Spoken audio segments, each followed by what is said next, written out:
Buonasera e ben ritrovati con l'informazione flash di New Sicilia, i principali titoli del pomeriggio. In apertura il caos all'ASP di Trapani. La regione siciliana ha avviato il procedimento di decadenza del direttore generale Ferdinando Croce, disponendone la sospensione immediata per 60 giorni.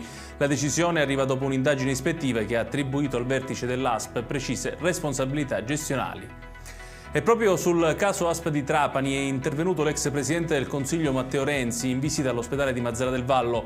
È il più grande scandalo sanitario degli ultimi 20 anni. A 206 malati di tumore è stato impedito di avere una diagnosi tempestiva, ha detto Renzi, che ha poi aggiunto: Schifani farebbe bene a dimettersi e non scaricare responsabilità sugli altri.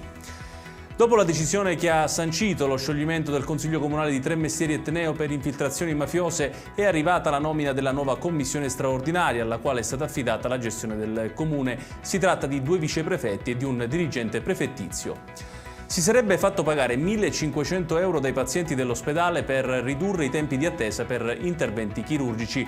Protagonista un primario dell'ospedale Piemonte di Messina. I carabinieri del NAS di Catania hanno scoperto tutto, portando alla sospensione di 1 anno del medico.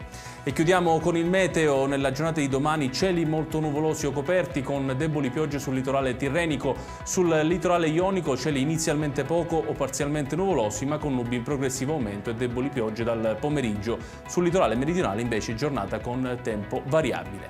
Ed è tutto per questa edizione. Tutti i dettagli su queste notizie li trovate come sempre sul nostro sito www.newsicilia.it. Grazie per averci seguito e buon proseguimento di serata.